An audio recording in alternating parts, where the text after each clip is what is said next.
Adam went. Probably some ice cream. He said he was going to the bathroom. Yeah. I think I'll maybe come back for the second period, I think. So like for this alternate, we should just make it more conversational than just Yeah, basically just talk to the players and whatnot, and what we noticed from each player. yeah, like in just the tournament in general. And And then there's a whole opportunity to call back. yeah, exactly.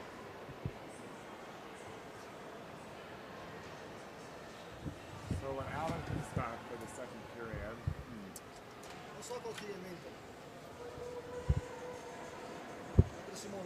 would you mind if you took over then and I kind of take the break for the second half? Or, yeah. You've done the majority of the games.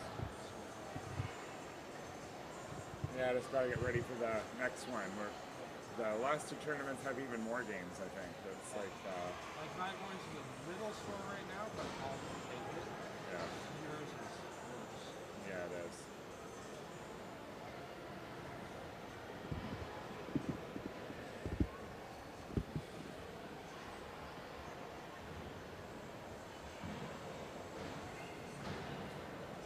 Adam could also do play-by-play too. I think this would be a perfect game. This would be a perfect game for him to do some play-by-play, I think. Because it doesn't matter all that much this game. Well, and frankly, I think his conversational style is perfect for this style of game. Yeah, so hopefully he's okay with doing that. It's just good to get another rep in, I think. Yeah.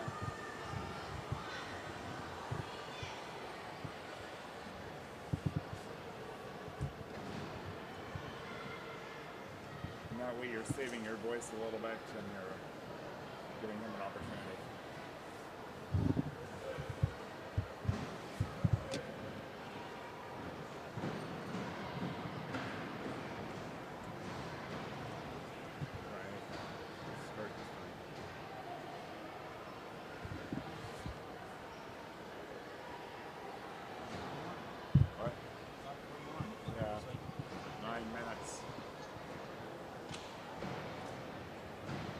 They're going to do the introductions.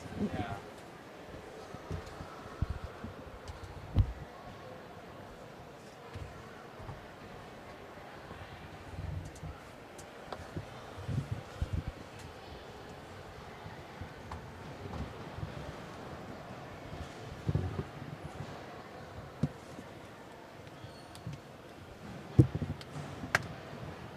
Robin did a better job announcing there. The only problem is that it's hardly hearing it. The sound system here needs to be better, I think, for sure. Yeah. But Robin, I think, did a better job. He was more legible, for sure. And he was more in the pattern. Yeah.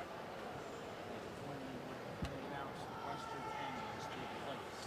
Yeah. A little more enthusiastic.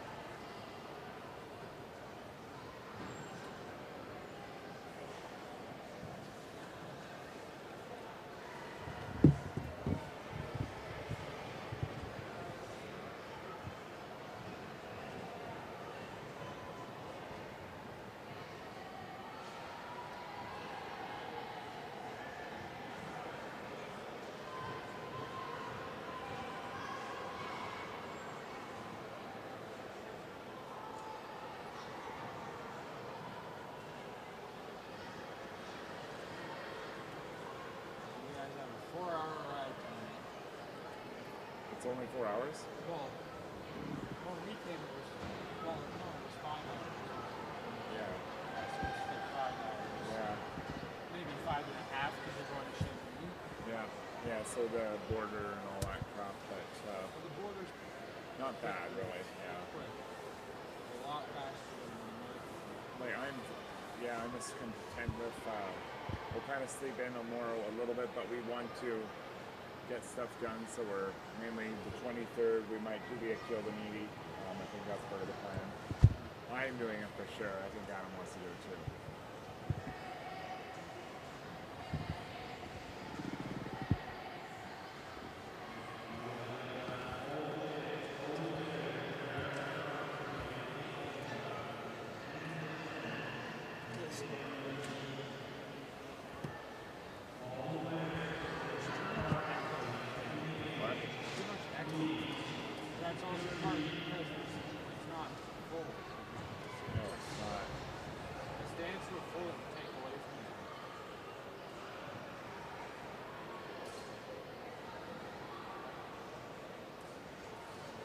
guess we could start in like 2 minutes.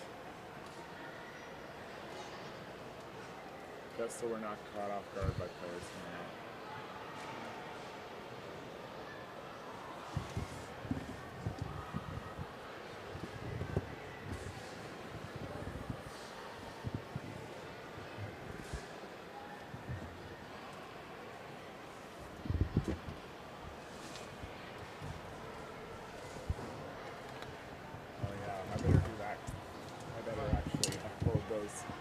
Getting as many screens open as possible so I could actually do some stuff this time because the internet works here. We didn't get to do it. Alright, 2005.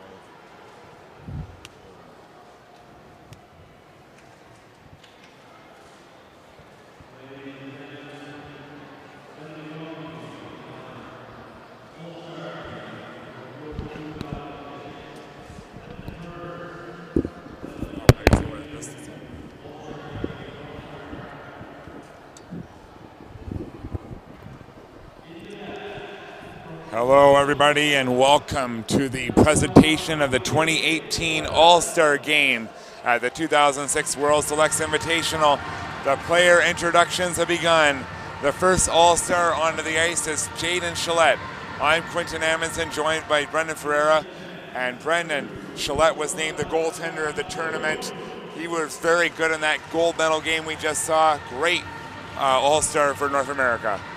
He really is. He really played a solid tournament all around. As number 2, Justin Hyun was just announced, and Justin was actually one of my favorite defensemen to watch in the tournament.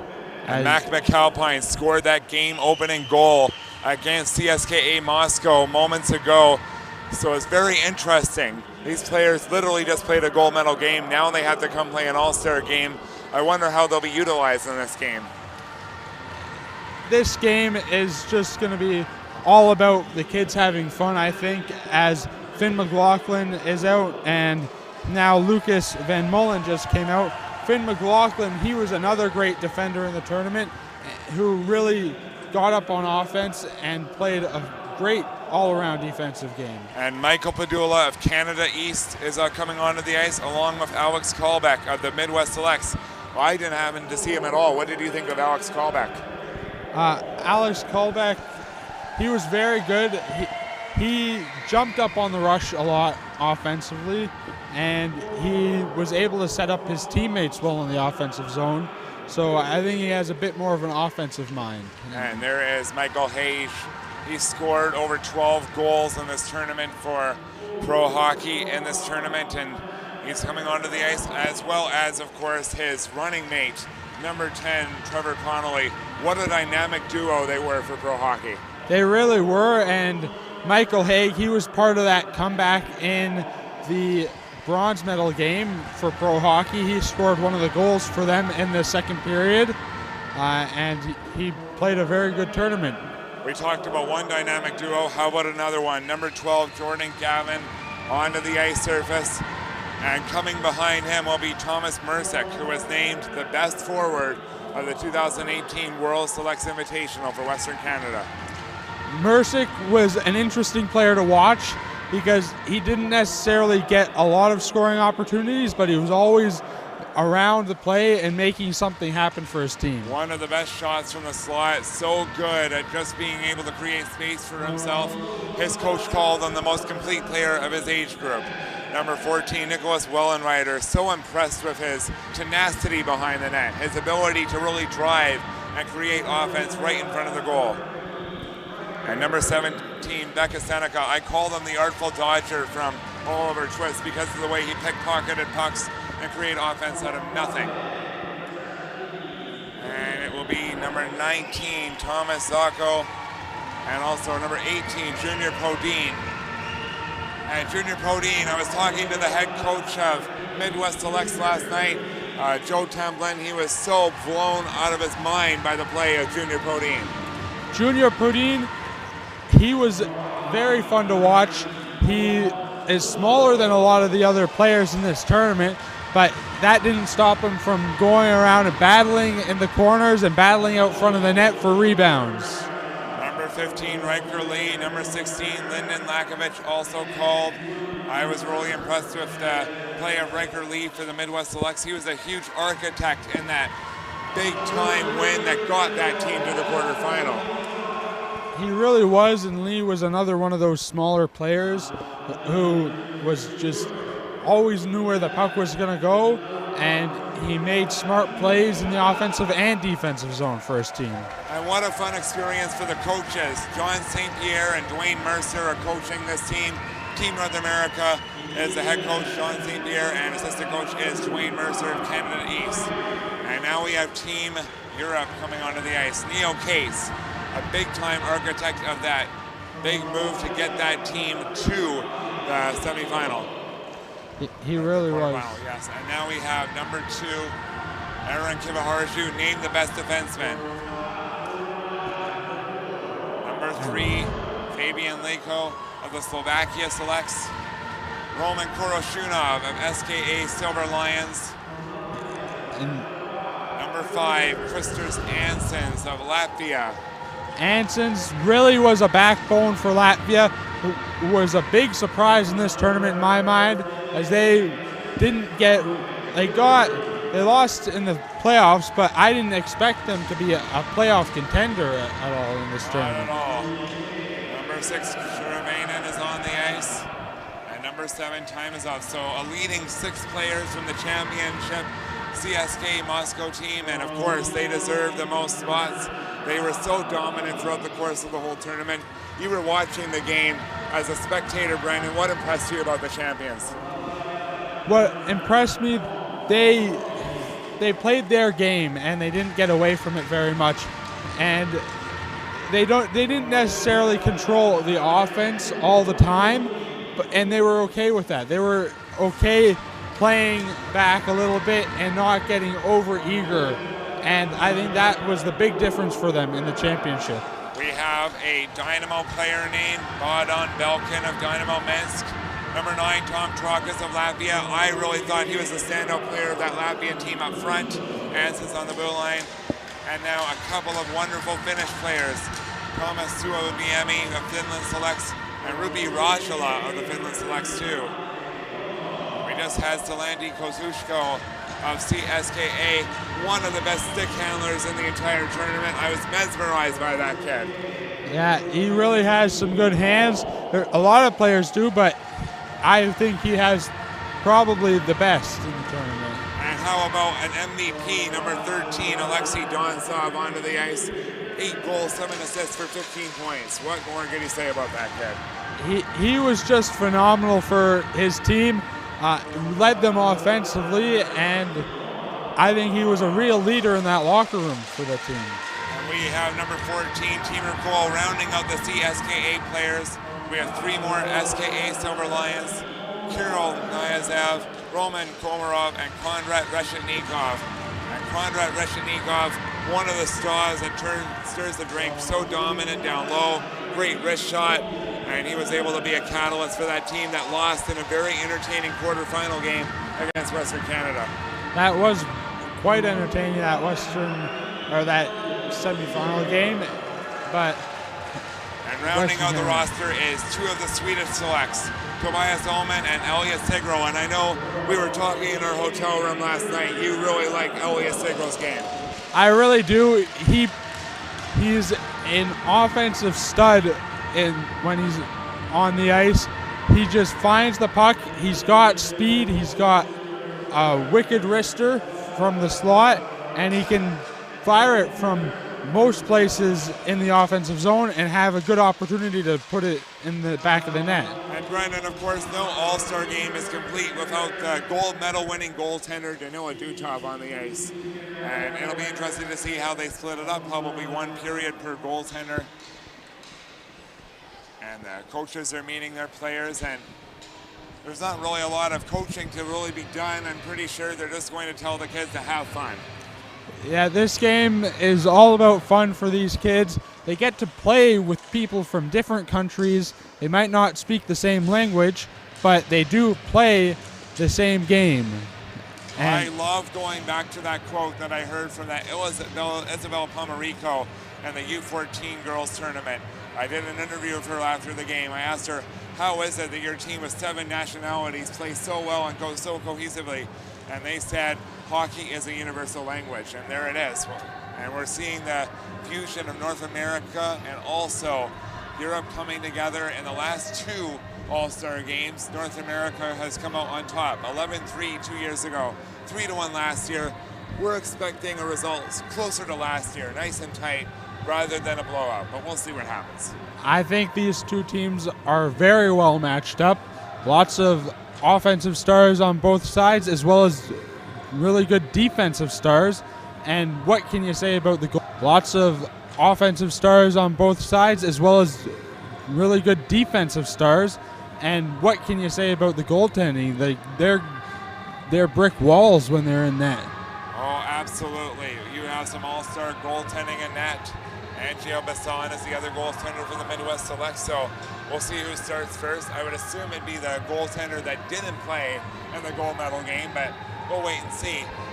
The all-star coaches for Europe is going to be Oleg Zak, the SKA Silver Lions, and he'll be joined by Pontus Pearson of the Sweden Selects. So they're just wrapping up the team photo for the Team North America Selects. And we will be underway at the wonderful Paualanda Arena. Both venues have been great, Brendan. And what a backdrop. You look at the championship banners for the HC Bozen Foxes. 19 championships wins. We just saw a big medal presentation. Now we have the best of the best going head-to-head. Yeah, it really is a great backdrop to see, as we had the championship presentation there a few minutes ago, and now we get set for this all-star game with a bunch of young stars who we may very well see in the future. And not to take a shot at the NHL, but I have a feeling these kids are going to really take this all-star game a little more seriously and really fight for the win, more so than those NHL all-stars that went to Florida. That's just my speculation a little bit. I'm expecting a pretty good, ferocious effort on both sides. It will be very entertaining to watch. I almost wish it was 3-on-3, because we got to see a couple overtime 3-on-3s in the playoffs, and those were very entertaining. Oh, absolutely.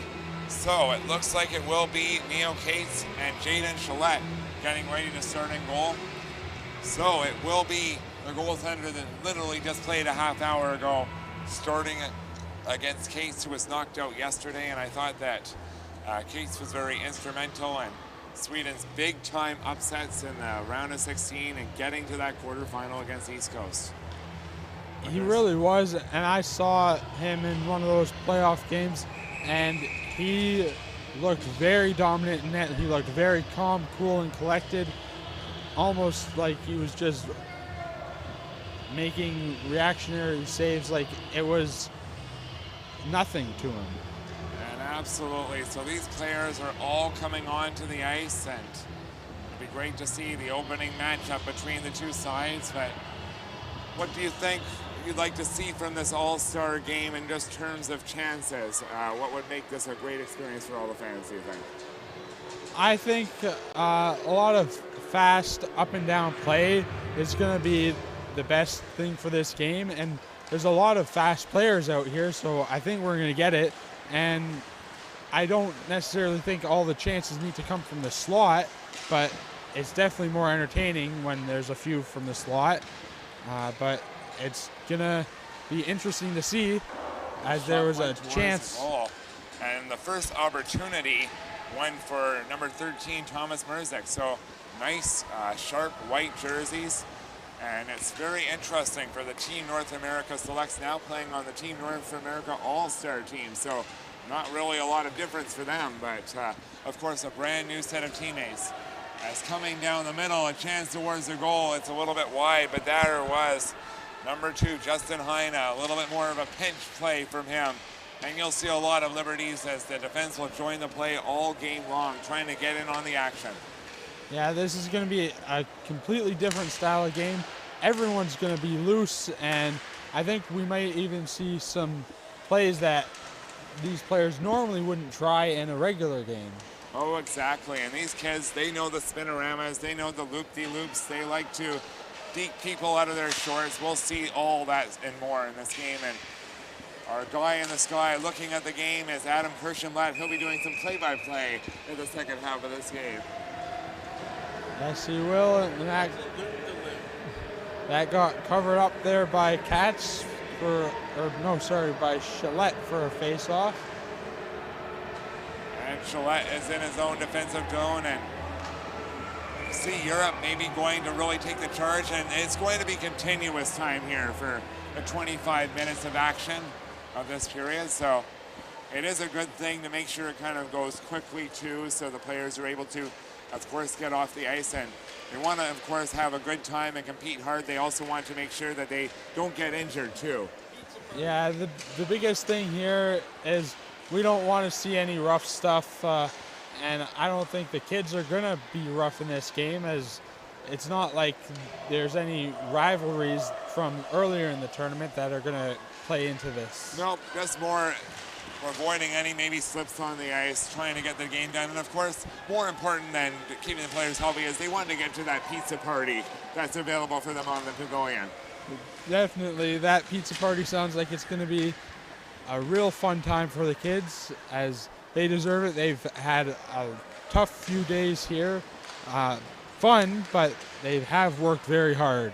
I know you don't know what flavors are there, but I consider you to be a pizza connoisseur. Based on all the pizza you've been consuming here, what would you recommend in terms of a good pizza to have for anyone listening at home that wants to come to Italy? For me, the best pizza I've had so far while here in Italy is a pizza that has that's cooked just right. There can be a little bit of burntness on the crust, not too much, but the cheese is done perfectly. There's some ham on top and a little bit of mushroom, just to throw in some flavor from the vegetable. So there's a too many men on the ice call, so Team North America will get a power play, and those pizzas are massive, Brendan. Like you were taking pictures of it, and it was just absolutely behemoth that you were able to pull it off and eat all that pizza. Yeah, those days though, I hadn't really had much else to eat before that point, so I was really looking forward to those pizzas, and they were delicious. I have failed so far as a tourist of Italy. I've not eaten a pizza. I'm going to the 05 Boys Invitational. I am going to rectify that wrong along with Adam Kirschenblatt. You're staying here. You'll be able to have a chance for more Bolzano pizza calling the U15 girls. Starting on May 2nd is the actual games. There's some other stuff happening before that. Yes. Here's a shot towards the goal, and that's wired wide of the cage. That was a quality chance coming from the North American All-Stars. Coming up the left wing, maybe a bit of a rush towards the goal, and certainly the penalty for Team Europe is number 8, Bod on Belkin. So a little bit of collisions along the wall, as of course these kids, they really want to compete for that big win. They do, and they should want to compete. Some of these kids, they had an opportunity in the playoffs, but they didn't get very far, so they've still got a little bit of drive left in them, and they've had a chance to rest. And there is Konrad Reshetnikov. Look at him dance into the slot, firing it just wide. The magic man, number 12, goes to work and almost was able to weave his way right into the slot area. The shot went wide. And Reshetnikov is playing with some different teammates. That was Lucas Van Mullen trying to get that puck out. And the big number 5 is going to be Christers Ansons of Team Latvia. And Team Latvia was a great story in this tournament, I would say, Brendan, because last year they lost 4 of their 5 games. This year on the right side of the 500 ledger, 3-2, got to the playoffs, ran into a really good Western Canada team, but they can not bow their heads. They should feel very good about themselves. They really should, and I saw them in a few of their games in the round robin, and it took me by surprise how cohesive and they were with each other, and they played very good hockey, and it was entertaining to watch them. And that was the big thing. Cohesiveness was the big difference for them, because last year they had players from 10 different teams. This year, 14 out of 18 players were put onto the ice to play together from the same hockey school, Riga. So it looks like Oleg Zak was looking at the clock for a moment. And now there is going to be a player put back into the box. That is going to be number 8. Once again, Belkin. So there is a lot of confusion over the state of the clock here in the All-Star game. We had clock gate a little bit earlier, Adam and I, in the first semifinal, and we had a little bit of a drama there, but they have it underway. 18:25 remains in period number 1. 25-minute continuous time.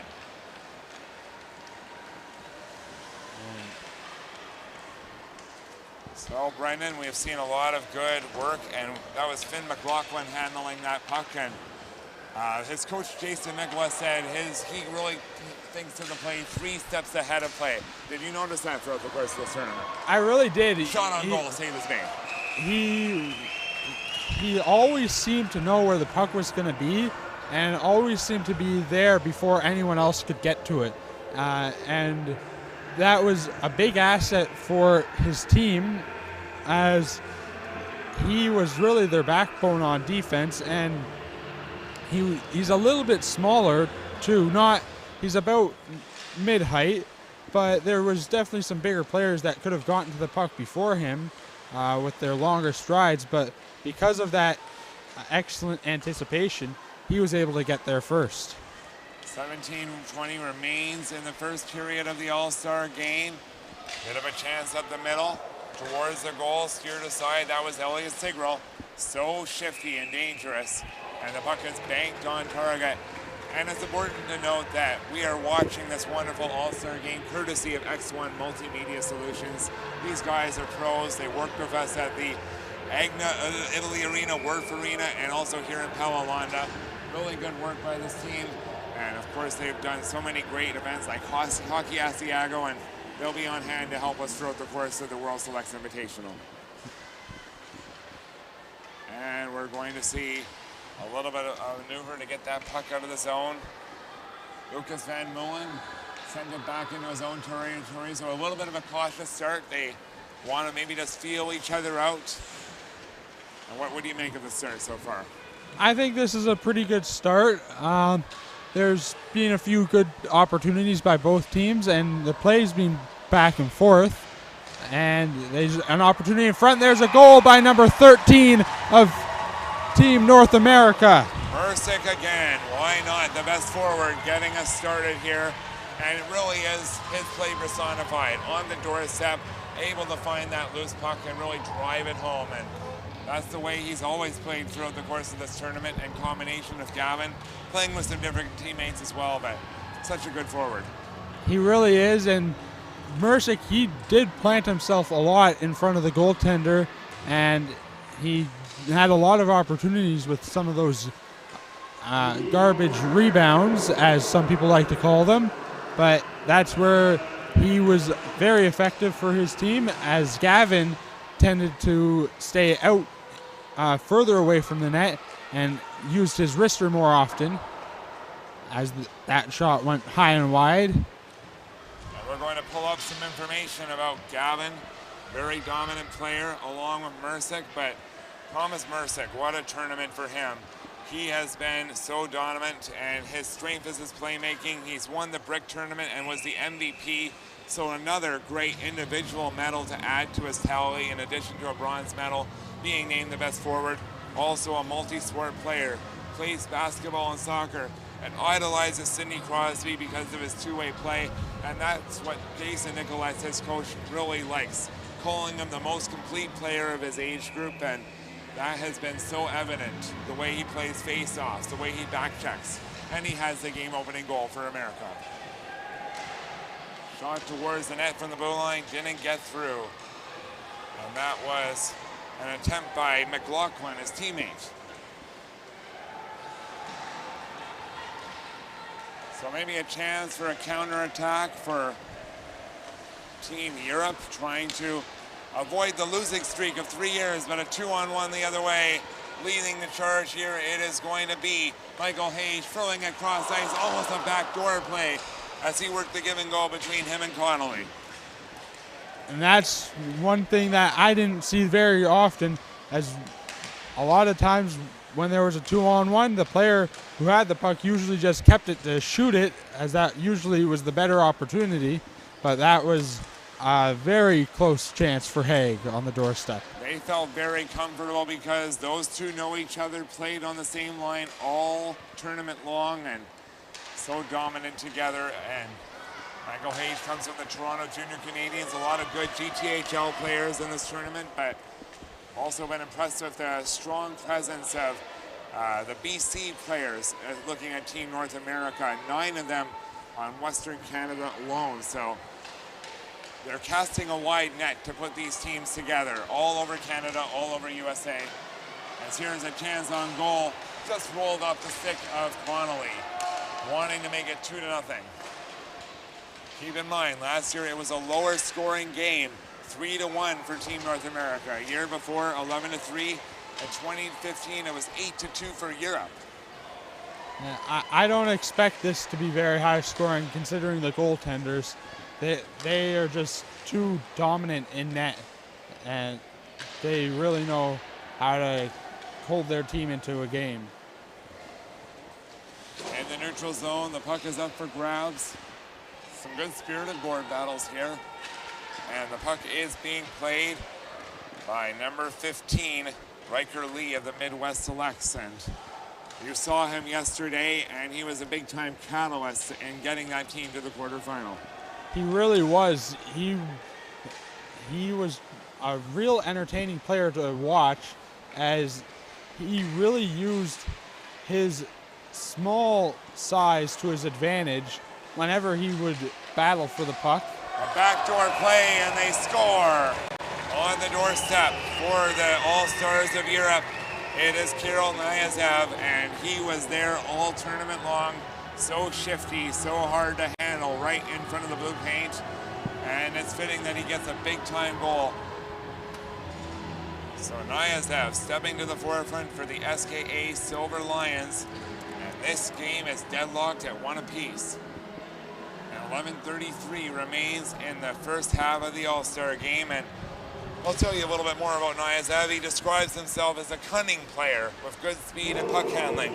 His finest moment of the season was scoring 2 goals and an assist in a 5-1 win over rival SKA Strelna, as that team competes with SKA Silver Lions for the St. Petersburg Championship.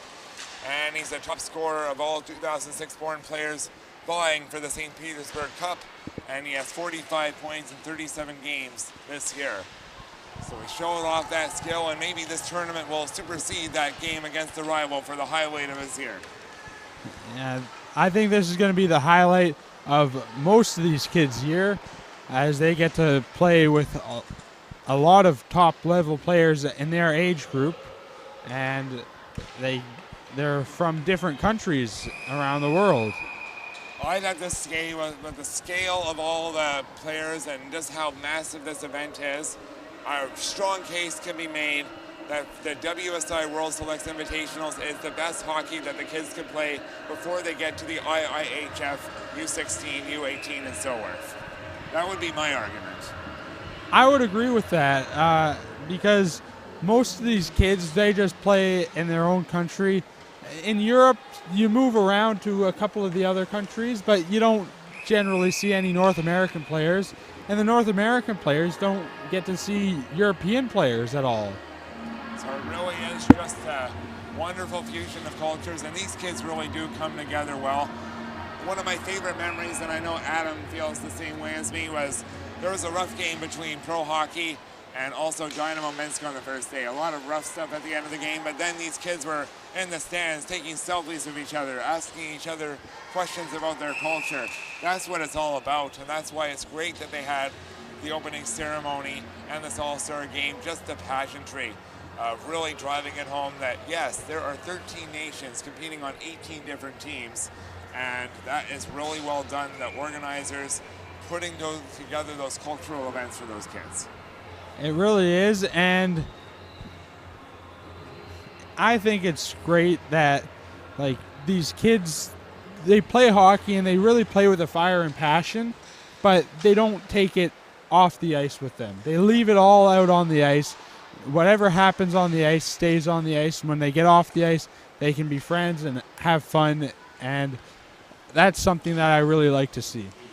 And the fans here watching more out of curiosity. No drums right now for CSKA Moscow because it's just a little bit more of a curiosity to witness all these players, see how they work together. Coming down the left side, a shot on goal. Save is made by the goaltender. Cates was able to make a big-time effort on number 8, Cole Iserman of Canada East, and case to be made that he was the best player of the preliminary round. 15 points, more than any other scorer. I think Iserman has the best shot in this tournament by far. He can wrist that puck from anywhere in the offensive zone, and he might not have the most accurate, but definitely the hardest by far, as I heard that puck ring off the glass behind the goaltender many times. And I remember he scored the big goal in the very first game of the tournament, coming down the left wing and putting it through the 5-hole, an electrifying 4-3 win for Canada East over Sweden. And I thought to myself, okay, if this is the first game and it's this good, we are really in store for something special. There were, of course, some blowouts. That happens at every tournament, but a lot of close games really defined the fabric of this tournament, and that was especially true today in the bronze medal game and also the semifinals and championship. It really was. I was expecting maybe a couple more blowouts, but it was a lot. There was a lot of very even games, and a lot of teams were definitely surprising us at different points in the tournament.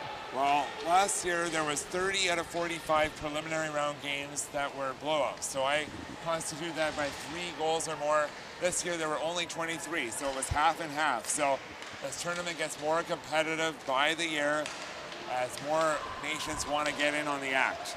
To consider the other tournaments that WSI is able to muster, the Philadelphia tournament that's going to be starting in a matter of days, 36 teams are going to that thing, because they know it's a prime scouting ground for the OHL Cup rankings and also the Western Hockey League rankings and the United States Hockey League. So it really is a good place to get yourself noticed, and this is the first step for the players. They played in the Future Legends tournament last year in Toronto, which is going on right now, and the real drive is getting here, being able to play in Europe, Bolzano, and obviously next year we want to see a lot of these kids in Chamonix and Cormier. Yeah, and these kids, I know they're going to want to come back. I talked to some of the girls in the U14 tournament after a few of their playoff games and interviews, and they made a lot of friends from different teams and different countries, and they plan to stay in contact, and they all want to come back and play against each other and with each other in the following year, and I expect the same can be said for the boys. And let's spend a moment to talk about that, as a one-timer was denied by Case. That was by number 11, Teddy McCausland of Team North America. And a long-range shot got towards the goal, and slow to get to his feet and kind of limping off in a lot of duress is Connolly, and he also was a victim of an injury earlier on in the tournament. But he's back and he gets to his bench and he'll get some attention. And that's the main thing. You don't want to take any chances. He'll take his time before coming back onto the ice, considering no real stakes except national pride. Yeah. Long stretch pass ahead.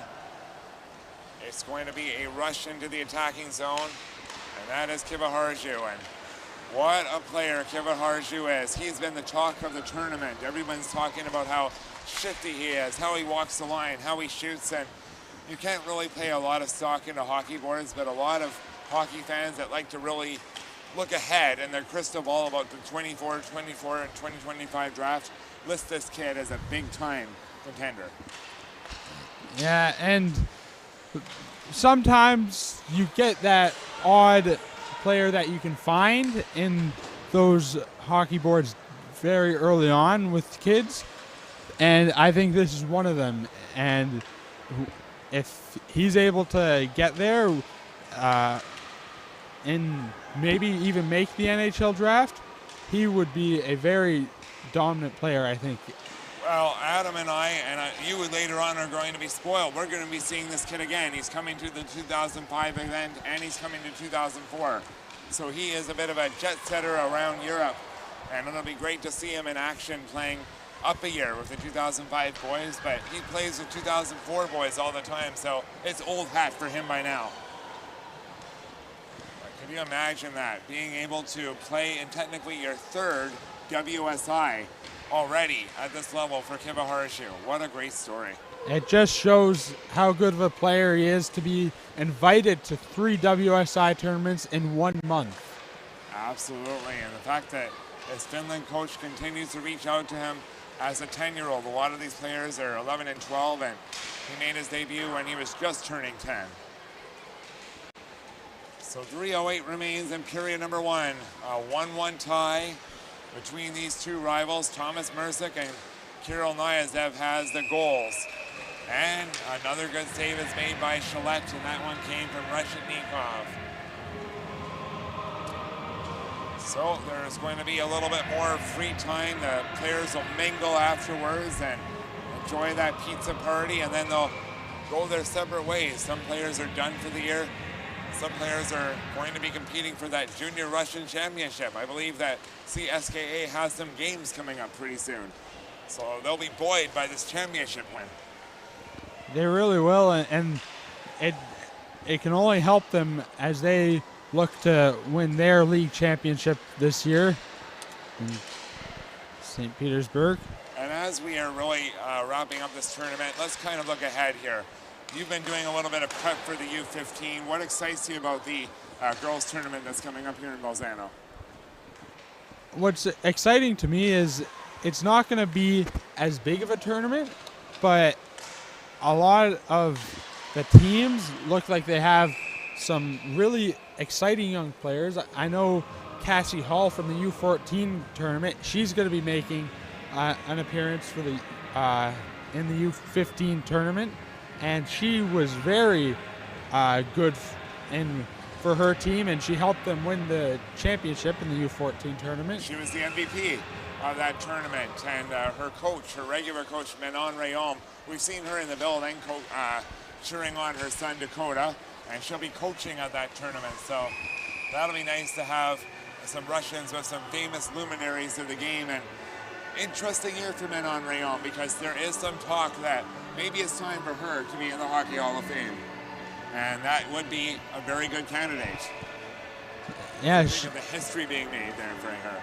Yeah, that she would be a very good candidate, and I would argue that I think there should be a few more women hockey players in the Hockey Hall of Fame than there is now. And Cassie Hall and the next generation, like Carla McSweeney, you had the DiGirolamo sisters, and a lot of great players coming to U15. They want to be the next generation. They want to be on TV and be the USA national team, just like these boys. You see the kid, Elliot Sigrel, handle that puck. He wants to be the next Nicholas Backstrom, and that's the great thing. These experiences empower them to reach for the stars and be the future legends of the game. I'm stealing a phrase from the tournament in Toronto, but that is really true for the entire WSI. It's wanting to empower the next generations of the game. And that's what I think is great about WSI. They have created an environment here for these kids to really empower them. It helps showcase them a little bit, but it also helps test them, and they learn a lot from these tournaments. Time is going to expire. A 1-1 tie. Thomas Mersick and Kirill Nyazev have the goals. And we do have a stoppage in play. And one thing I'm not too sure is of how the intermission structure would really work for the All-Star game. So it'll just be a bit of a brief little stoppage at the bench, and we're going to welcome Adam Kirschenblatt to take the reins of the play-by-play of this tournament. And get ready, folks, for his colorful brand of commentary. And he's making his way over here to let us know his observations. I'm going to step aside. Thank you so much again for everybody at the World Selects Invitational. Here's Adam and Brendan for period number 2.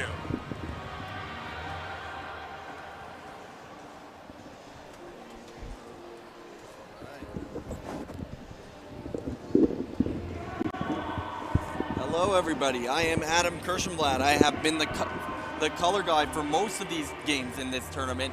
I'm going to be taking over some play-by-play from Quentin and Brendan. Those are the two guys you've been hearing most of from this tournament, either in each arena. I'm going to give you my own point of view on things. So, Brendan, what are you thinking going into the second period? I think that both teams have played very well.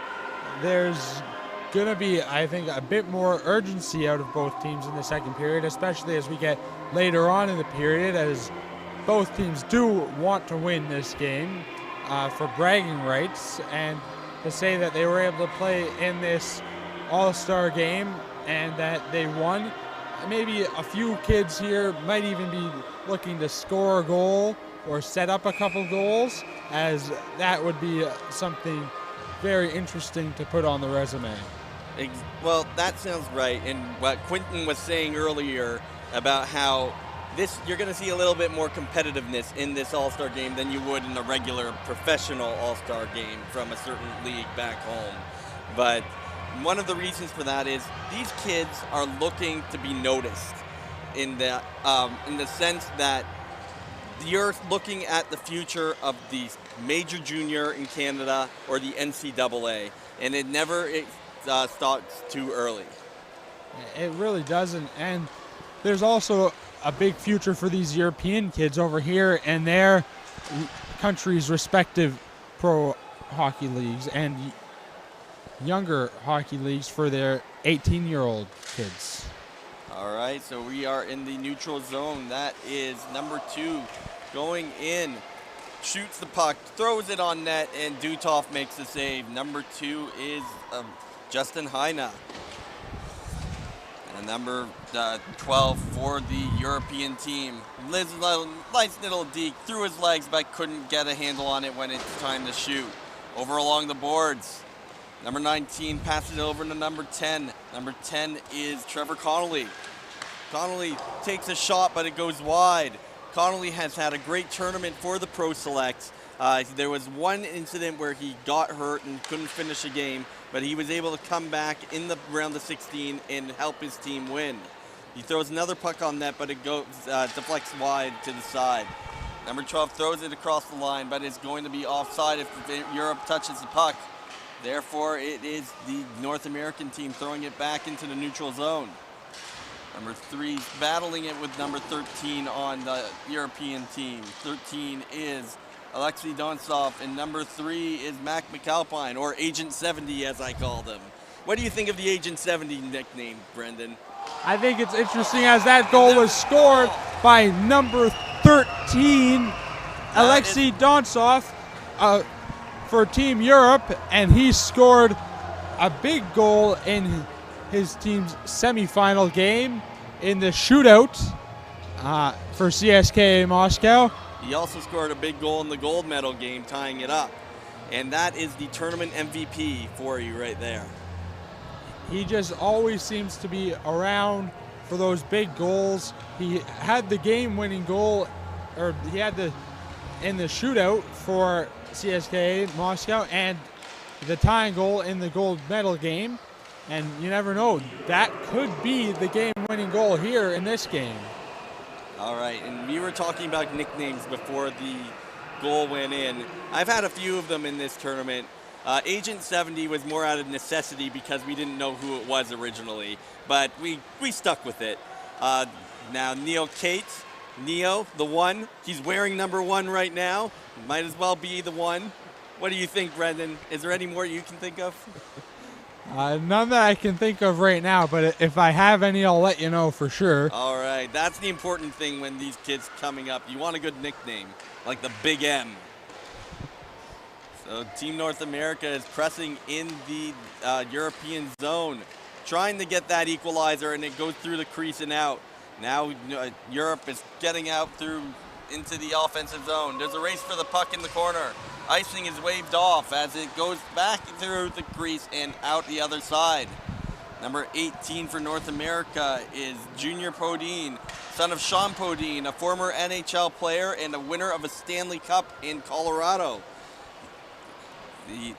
Now, long pass through the middle of the ice to number 11, which was Teddy McCausland, but couldn't get it through. Number 2 tries to drag back that puck and fire it for Europe. Aaron Kivaharu, one of the best players in this tournament, and is steered aside by Angelo Baston from the Midwest Selects. Number 11 cherry picking that area, but he tries to stretch and can't reach the blue line. That's gotta hurt. Yeah, it's never fun when you have to stretch those legs out far to try and hold the blue line before your teammate can get over the line with the puck. Yeah, and that's something you always got to keep an eye on your teammate. There's been a few offside issues today, and some of them cost them maybe a scoring chance. As North America trying to get this game tied, winning those battles along the boards, but is cut off in the center of the ice. As number 2, Kivaharu, streaking down the lane, over to number 11, and that is his teammate, Ruprajala from the Finnish Selects. And that goes wide, and it goes all the way down the other side, and there was a break for the puck, but Kivaharu won the race. He is all over the ice right now. He really is, and he looks to have a bit of a jump in him right now, as he's probably looking to maybe score a goal here for his team to make the lead a bit bigger. Well, as we mentioned before, Kivaharu is a mainstay on this WSI. In general, every version of the WSI. He's been here the last 2 years as a 10 and 11-year-old. We're going to see him, we saw him here as a 12-year-old. We're going to see him next week as a 13-year-old tournament, and the year after in the 14-year-old, or week after in the 14-year-old tournament. Then next year, you imagine he'll do the same thing. And you never know, if WSI makes a tournament that's a bit older, he might even appear in that one. Well, at that point, he might start getting the junior age, and maybe he'll play professional in Finland. Yeah, it's very possible, as he's got a load of talent. Well, when we talk about this type of thing, and I know Quentin was talking about the NHL draft type thing, got to remember these guys are 12 years old. Not everyone has had their growth spurt yet. You don't know how they're going to turn out in that sense, and also, they're continually to improve. What's good right now, if they don't improve on that, they may not be able to get to where they need to be if they want to make it to the big time. Number 13 for Team Europe, cutting through, crosses in and scores. Number 12, that is Lanti Kazuko, sorry, and he scored one of the daggers in the gold medal game. I believe it was the game-winning goal to get the SKA their gold medal, and that was quite the party after that game. It really was. And I actually think that was number 16 who scored the goal for Team Europe. That would be Roman Komarov, if you are correct. And he plays for the SKA Silver Lions, who were perfect going into the playoff rounds, but ended up losing in the semifinal, or quarterfinal. The Silver Lions, they were definitely a top team heading into the tournament, and they played very well in the preliminary rounds. They just couldn't make things happen in the playoffs. That is Kivaharu streaking down the ice once again. Now, the other thing with Kivaharu that you notice in this tournament, and it's kind of funny to watch from up here out of harm's way, is that shot. We've seen a lot of players go down with that shot, then it's just a wrist shot. And that is the most lethal weapon in a tournament like this. And here's Cole Iserman, number 8, who had the puck stolen at the line. And I think a perfect nickname for him would be the Terminator, as he has the hardest wrist shot in my mind in this tournament. Oh yeah, you were telling me that there was quite a few times where the players went down, and even after the game you can see players limping from those shots. I did see players after the game limping from blocking those shots. I even saw a couple players walking around with ice packs around their wrist from blocking those shots. Well, we gotta have a hardest shot competition in this if we're gonna have an all-star game. Let's get a skills competition. It would be very interesting indeed to see this. That is number 19 throwing the puck into the corner, and it looks like we got a penalty against Team Europe. It is tripping. And who is that going to the box? That's number 4. Wrong roster. Roman Koroshunov. Koroshunov, yes. So, Team North America are going to look to try and get this lead back to a one-goal game, or get this game back to a one-goal game with 15:48 left to play in the second period. Number 3 for Team North America, the Mac McAlpine, taking the face-off, which is rare for a defenseman. It is, but this is an all-star game. You're not going to see all the players play their regular positions. They're going to have fun and switch things up. That's true. And a little bit of a history lesson for you guys out there. When the Leafs won their last Stanley Cup in the 1967, and Chief George Armstrong scored the empty net goal, the guy who took the face-off was Alan Stanley, the Hall of Fame defenseman. So that's something they used to do back in the original 6 days. Now going up, number 10, Trevor Connolly going in and shoots, and it goes in. Yeah. I thought he may have made one move too many, but he ended up sticking it past Dutov's right pad, and it is a 3-2 game. Yeah, Dutov looked a little stunned there as the puck went behind him, and I think Dutov got fooled a little bit by possibly that one extra move at the end, as he went to make the save and he just slid right back into the net, and that didn't look like the regular Dutov that I'm used to seeing. Well, like you said, we're in an all-star game. Nobody wants to get hurt, and quite frankly, Dutov already did his job today. He really did do his job today in that gold medal game for CSKA Moscow, and he played a really good tournament for his team as well, and he's going to deserve a lot of thanks and gratitude from his team.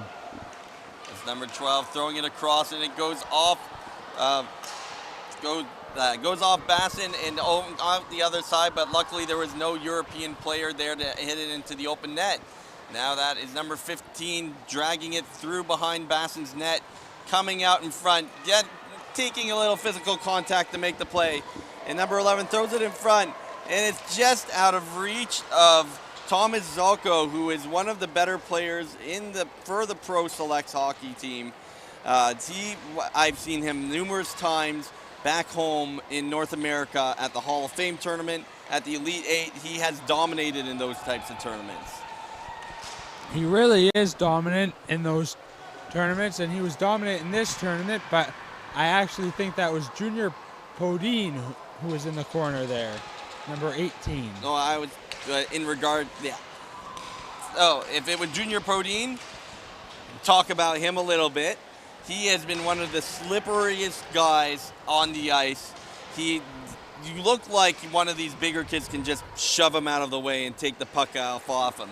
But that puck is connected to a stick by glue, or maybe a sticky tape, I don't know. He has been able to outskill his opponents despite his size, and maybe if he's due for a growth spurt, you never know what this kid can be. He was very entertaining to watch in this tournament. He was one of my favorite players to watch, as he was just a real interesting player, as you don't necessarily see all players at his size go down low deep in the corners and battle against the big boys, but he did it, and he was very effective down there. All right, and Team Europe just took the puck away from North America in their own zone. They're rushing back the other way, but can't get past number 2, Justin Heine, at the line. When there was a giveaway in the neutral zone, number 10 crosses the cross ice pass, and it doesn't find a handler. Number 3, and the puck went up. It hit one of the players in the North American bench. We are probably going to get a face-off in the neutral zone. Now, Brendan, you've seen a lot of the Midwest Selects. Unfortunately, they were, for whatever reason, were never in the arena I was in. What did you take away from that team? The Midwest Selects, they were very up-tempo, I found, in their games, and they played a majority of the time in the offensive zone, and they played well defensively, but they played well as a team. It wasn't really a one-man show ever on the ice for them. They always played well. They always looked for... Oh, come down, save, and a beaut by Dutov as Thomas Zoko once again had the puck in the slot, point blank, and Dutov shut the door. Now back the other way, it is Europe throwing the puck towards the net, but is blocked and thrown back the other way. Now number 10 had the puck, throws it to the center of the ice. Number 10 just avoids a hit and has gotten into the corner. Proceed, Brendan, about your analysis. They were very sharing on the ice with each other. They always looked for the open man. They never tried to make something out of nothing unless it was one man trying to kill some time off. But they played cohesively and they found each other on the ice and they really gelled well in a short time together.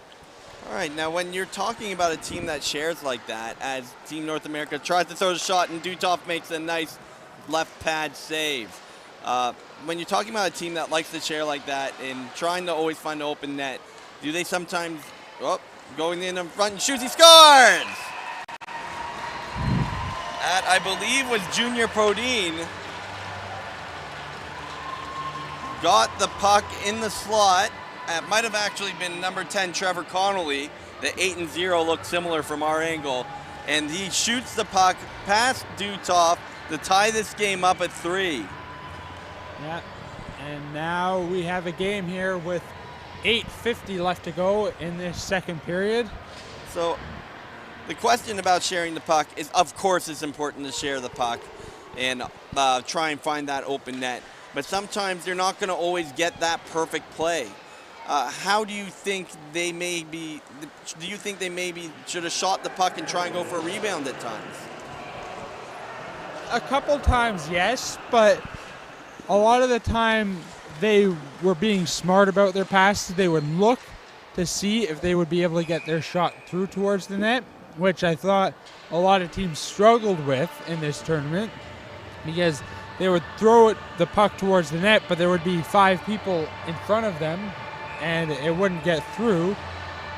And that's what I really liked about watching the Midwest Selects. They were looking for the best shot possible, and in basketball... On net, he shoots and scores!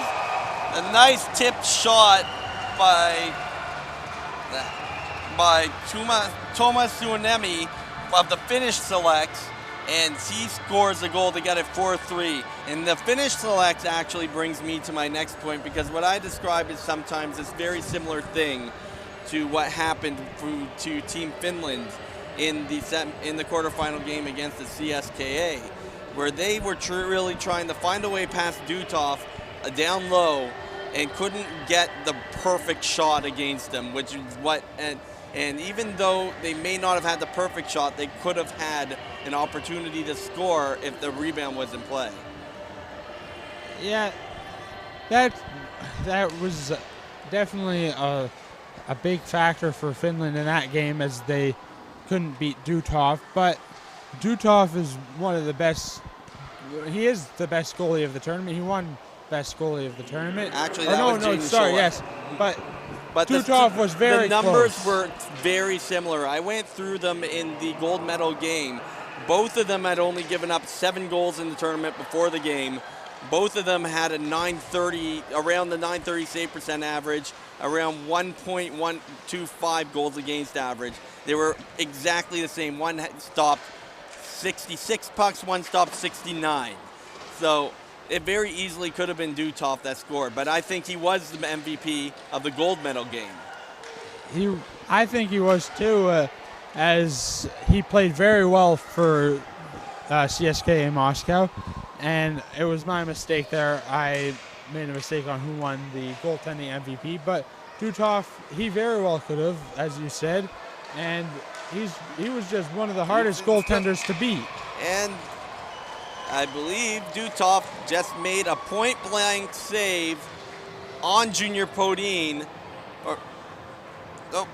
Let me double-check that. Sorry, it's Alex Kalbeck to keep this game a one-goal game for North America, or for Europe. So Duthoff continuing his play where he's not going to give up the next goal and is allowing his team to be creative. As the puck goes all the way down to the other end, and it is number 11 for Team Europe, Rup Rajala, another member of Team Finland. He just goes out in front, shoot, and a goal in the slot. I believe that was number 3, Fabian Liko of the Slovakia Selects. And that was a very interesting sequence there, as he was in the slot and it looked like he tripped up and his legs were in the air, and he batted the puck out of the air towards the goal and put it past the goaltender. Well, the picture-perfect goal, it looked like that Bobby Orr goal that he scored to win the Stanley Cup in 1970, flying through the air. But that is Fabian Liko of the Slovakia Selects. And I want to talk about some of the other teams that we've seen here from different countries. Slovakia, in North America, we know about Slovakia, Zdeno Chara, Marian Hossa, those types of players that have come through the NHL. They are they are very close to being one of the powerhouses in hockey, in the world of hockey. But we also saw Slovenia, Latvia, Switzerland, and some people from France and Italy. And how is a tournament like this, being here in Italy, do you think will maybe help those countries come along within the minor league aspects of the world? I think it just provides exposure to the locals. The locals in Italy and France, there's hockey obviously, but they don't necessarily go out to a hockey game. They don't have all the hockey games televised on TV, as soccer is more of an important sport here. But with a tournament like this, and some people have their kids in it, then in a town, like, the parents talk about it because their kid was in a high-level tournament, played in a very beautiful city in a beautiful country, and it can only provide exposure for the game of hockey. And maybe a parent that is younger and their kid is growing up, they might think, oh, I'm going to put my kid in hockey. Maybe someday he'll be able to play in that tournament. There you go. As long as you get the interest level up, that is where what you need. And I know the NHL, the IIHF, they want hockey to succeed in those countries that you normally wouldn't see it. They want it to be one of the premier sports, just like soccer is, or football for the European audience, or for really a worldwide audience, basketball is, because that is one of the biggest ratings when the Olympics comes around. So we are now 2 minutes and 15 seconds left in the second period. It is 5-3 for Team Europe. Number 5 for Team North America tries to get through the European zone and out. And Team North America has pulled their goalie. They want to win this. They don't care that it's an all-star game. They shouldn't really care that much, because at the end of the day, it is all for fun. The teams, they're going to try and win, as their competitive nature is going to drive them to try and win. But they will all just be happy that they had the opportunity to play in this game afterwards when they're having pizza. Yes, the pizza. That is what everybody wants. It's going to be a 3-on-1 going back the other way, but it is caught up by North America. Going back in, it is an odd man rush. It has a sharp angle shot, goes over the net and wide. That was number 10, Trevor Connolly, trying to get that shot up, but couldn't get it on net. Number 8, dekes around one defender, comes in, passes the puck to his teammate, backhand shot, and it is stopped in front of the net, blocked by one of the forwards as it comes back the other way. Trying to get through the blue line, but get in the offensive zone, but can't. It is offside, and they're going to be an intentional offside, as the play will come all the way back into the North American zone. As it's 40 seconds left in this game, it's going to be milked a little bit at this point, getting the players back on the ice. The point of this game is not to win or lose, but to have fun. And I think that's something these players have done. Drop the puck, and is Team Europe going back into their own zone, setting up for a play at the open net. Throws it around the boards, and it is not quite there for number 8 for Europe. That was Baden Balkan. And it is playing in the North American zone. They're not going to get a chance to try and make it 5-4. 1 second left, and the game is over. Team Europe has won the All-Star game. They have, and they played very well doing it. And there's still trash talk between the two teams. But you get that in hockey, and like we saw earlier in the tournament, it doesn't necessarily mean anything, because usually these kids, they let it happen on the ice and they just forget about it after they step off the ice. All right, and again, to everybody watching at home, thank you for putting up with me today, with this broadcast. Thank you on behalf of Brendan Ferreira, Quentin Amerson, myself, XL1 Solutions, everybody at Legacy Global Sports. Thank you for taking part in the All-Star game as we listen to Robin of Legacy Global Sports going to give out the winner, the players of the game for the All-Star game. I believe that is Dutov. Nope, that is Neil Cates. That was congratulated by him as the top player for Team Europe.